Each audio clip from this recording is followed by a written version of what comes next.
अमृत गाया उसे प्रतीत हुई रब शंका धीरज खोया उसने मन का विष्णु ब्राह्मण रूप लिया फिर लिख दिया मथुरा की तरफ हम जा रहे हैं। अब यहाँ से जर्नी की शुरुआत हो रही है मथुरा के लिए।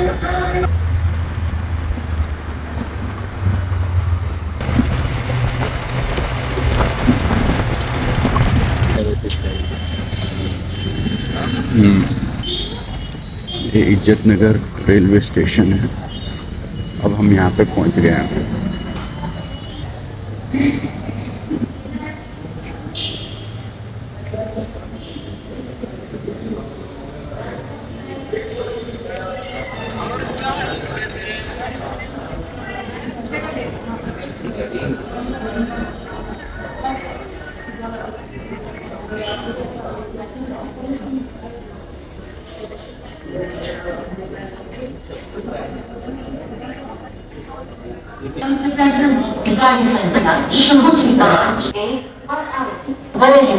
से चलकर काशीपुर हो जाने वाली कुछ समय में प्लेटफॉर्म पर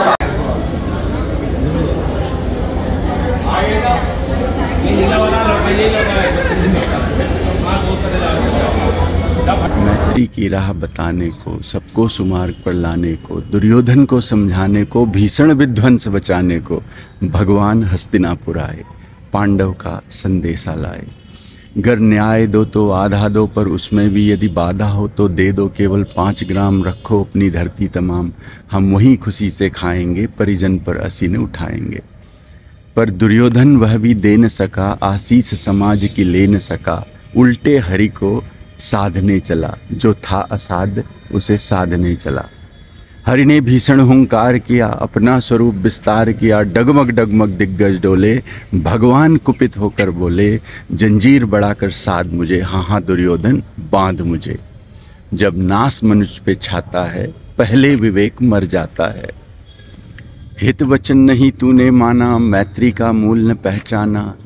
तो ले अब मैं भी जाता हूँ, अंतिम संकल्प सुनाता हूँ। याचना नहीं अब रण होगा, जीवन जय या कि मरण होगा। इसके तुरंत बाद जो है, जब भगवान ने ये बात कही, उसके तुरंत बाद महाभारत का जो वार था वो स्टार्ट हो गया। तो ये कौन ऐसा व्यक्ति है जिसकी गाथाएं जो है कवियों ने उनके लिए महाकाव्य लिख दिए और रचनाकारों ने डिफरेंट तरीके की रचनाएं लिखी। फोकलोर गाने वालों ने फोकलोर लिखे, गाने लिखे। जो डांस करने वाले हैं, नृत्य, उन्होंने उसको, उनकी कलाओं को नृत्य के रूप में पेश किया। हर व्यक्ति ने इस पर्सनालिटी को एक अपने तरीके से प्रस्तुत किया और हर जनरेशन ने इसको एक नए रूप में देखा। तो ये जो पर्सनालिटी है जिसके बारे में आज हम बात कर रहे हैं, जिनको हम श्री कृष्ण के नाम से जानते हैं, भगवान श्री कृष्ण, इनका जो जन्म है, मॉडर्न रिसर्चर्स अब कंटिन्यूसली रिसर्च करते जा रहे हैं। उनके अनुसार जो है 17-18 जून 5633 BCE को उनका जन्म हुआ था। इस साल हम उनका 7656 बर्थडे मना रहे हैं। और जो पंक्तियां मैंने रामधारी सिंह दिनकर जी, जो एक बहुत प्रसिद्ध कवि हैं, उनके पंक्तियों में रश्मि रथी नाम की एक जो उन्होंने रचना लिखी है, उसमें भगवत गीता को एक नए परिदृश्य में, एक नए रूप में उन्होंने प्रस्तुत किया है। और ये जो भगवत गीता जो बोली गई है वो 5561 BC में भगवान श्री कृष्ण ने अर्जुन को दी थी। करीब 7584 ईयर्स जो है इस भगवत गीता को आज हो गए हैं इस साल। तो इस व्यक्ति की, जिसको क्योंकि इस धरा पे वो मनुष्य रूप में आए, तो उनके जन्म के बारे में जानने के लिए आज मैं अपने जीवन के इस महत्वपूर्ण पल में उनकी जन्मभूमि मथुरा जा रहा हूँ और आपको अपने द्वारा महसूस किए गए एक्सपीरियंस को, जो मैं अपने अंदर महसूस करता है, उसको इस वीडियो ब्लॉग के थ्रू आपको जो है बताने की कोशिश कर रहा हूँ। ये आ गई Tanakpur to Mathura cantt train हमारी।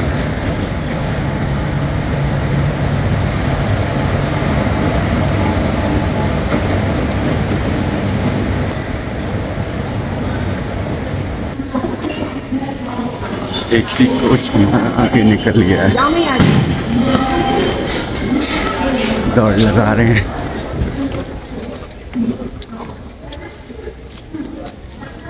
ये रहा हमारा टैक्सी कोच आगे।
कृष्ण गोविंद हरे मुरारे, हे नाथ नारायण वासुदेव।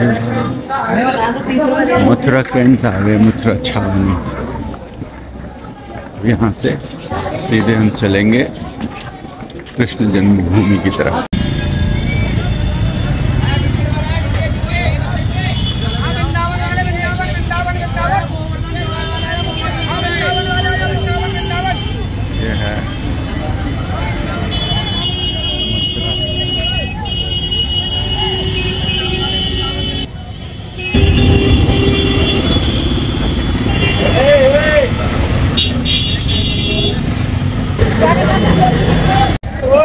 कृष्ण जन्मभूमि का द्वार है, यहाँ से अंदर जाते हैं।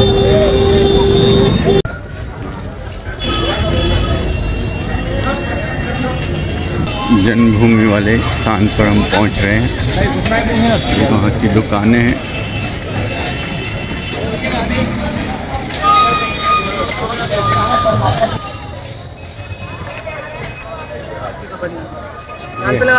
नहीं, गाल पे रहने दो।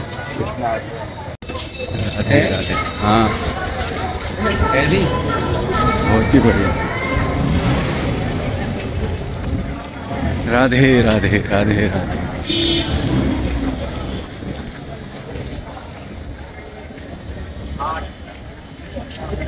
मेरा सौभाग्य है कि आज जन्मभूमि के दर्शन करने आ रहे हैं भगवान श्री कृष्ण के।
राधे राधे।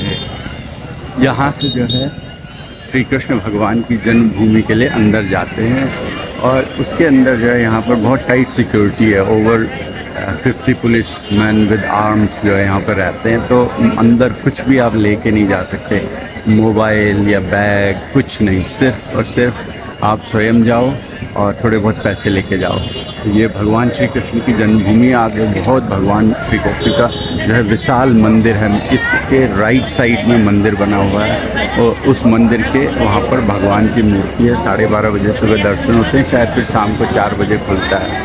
तो मैं तो अपना अनुभव ही शेयर कर सकता हूँ कि जो मुझे कैसा लगा जब मैं अंदर गया। अंदर हज़ारों लोग हैं, हज़ारों। और जब बड़े हॉल में आप जाते हैं और वहाँ पर क्या हुआ कि करीब करीब आई थिंक 1000 लोग होंगे करीब करीब उस हॉल में, और आधे घंटे से सब भगवान श्री कृष्ण के मंदिर के कपाट खुलने का इंतज़ार कर रहे थे। भगवान को नए कपड़े पहनाए जा रहे थे। तो जैसे ही आधे घंटे तक हम लोग हरे कृष्ण कृष्ण कृष्ण हरे हरे, हरे राम राम राम हरे हरे ये गा रहे थे। और उसके बाद ऐसा मतलब एक अंदर से जो है भाव ऐसा आता है कि आप जब कपाट खुलते हैं, भगवान श्री कृष्ण और राधा जब सामने दिखते हैं तो आँखों में आंसू थे। कई लोगों के इतनी दूर दूर से जो है, कई बूढ़े बच्चे सब आ रखे थे। कई लेडीज़ जो चल नहीं पा रही थी उनको सहारा दे के ले जाया जा रहा था। जब उन्होंने भगवान श्री कृष्ण के दर्शन देखते हैं तो एक अलग ही तरीके की अनुभूति होती है। ऐसा लगता है कि भगवान श्री कृष्ण जो है एकदम वहाँ पर साक्षात खड़े हैं। इस तरीके का ये एटमॉस्फेयर है इसके अंदर का। मेरे जीवन का ये अनमोल पल है जहाँ पर मुझे भगवान श्री कृष्ण की जन्मभूमि आने का मौका मिला।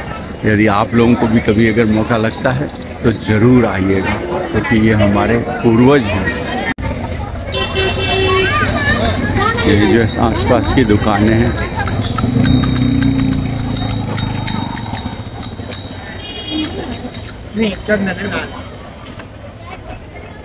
हम द्वारकाधीश के पास आए हैं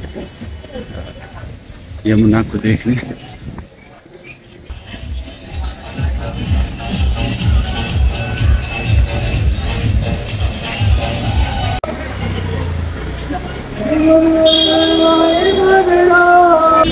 रामलीला के लिए हमारे आयरलैंड में रामलीला होती है, तो बच्चों के लिए कुछ उनके प्रॉप्स लेने के लिए हम ये द्वारकाधीश की मार्केट में आए हुए हैं। तो बहुत कुछ है यहाँ पर। पेड़ा जो है उसमें बहुत फेमस है, और जो है ये कलावा लेने के लिए जा रहे हैं। ये कलावे हम ले रहे हैं।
आज यात्रा से वापसी है मेरी, वापस जा रहा हूँ। तो जब मैंने यात्रा की शुरुआत करी थी तो आपको रश्मि रथी की, रामधारी सिंह दिनकर की कविता की पंक्तियों से शुरुआत करी थी, जिनको कि आज की भगवत गीता कह सकते हैं। भगवत गीता के जो नए प्रारूप, नए स्वरूप को इस कवि ने अपने तरीके से प्रस्तुत किया। तो उसकी जो पंक्तियां मैंने आपको सुनाई थी कि भगवान जो है श्री कृष्ण दुर्योधन को बोल रहे हैं कि हित वचन नहीं तूने माना, मैत्री का मूल्य न पहचाना, तो ले अब मैं भी जाता हूँ, अंतिम संकल्प सुनाता हूँ, याचना नहीं अब रण होगा, जीवन जय या कि मरण होगा।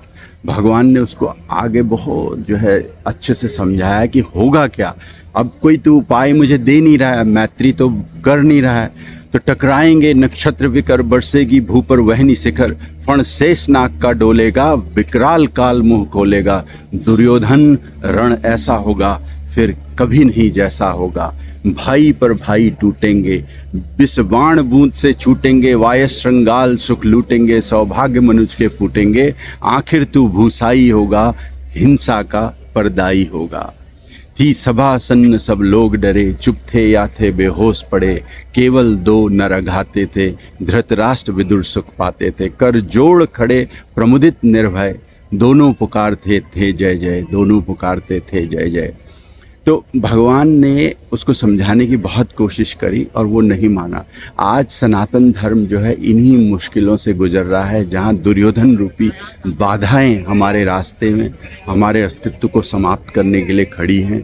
तो भगवान ने, हम लोगों ने ऐसी बाधाओं को, ऐसे जो सनातन धर्म को इतना ज़्यादा डेंजर दे रहे हैं, उनको समझाने की पूरी कोशिश करते हैं। लेकिन कभी कभी समय में महाभारत के ये प्रसंग आपको ये भी बताते हैं कि हमको आगे क्या करना है, कि जब ऐसा भी क्षण आता है जब सामने वाला आपको समझता नहीं है, तब उस समय एक ही विकल्प होता है कि हर आदमी को रण करना है। आज का रण जो है एक डिफरेंट तरीके का रण है, जहां हम में से हर एक को अपने क्षेत्र में अपनी एबिलिटीज़, अपनी क्वालिटीज़ के अकॉर्डिंग सनातन धर्म को सबसे ऊपर रखना है।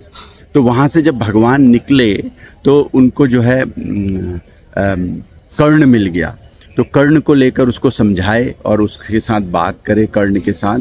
तो कर्ण के साथ जो बात हुई है भगवान श्री कृष्ण की, उसमें जो है आखिरी उन्होंने मैसेज उसको दिया कि अब कर्ण जो है रथ में बैठा है भगवान श्री कृष्ण के और बोलता है कि रथ चला परस्पर बात चली, समदम की टेढ़ी घात चली, शीतल हो हरि ने कहा हाय, अब शेष नहीं है कोई उपाय, हो विवश हमें धनु धरना है, सारे क्षत्रिय समूह को मरना है।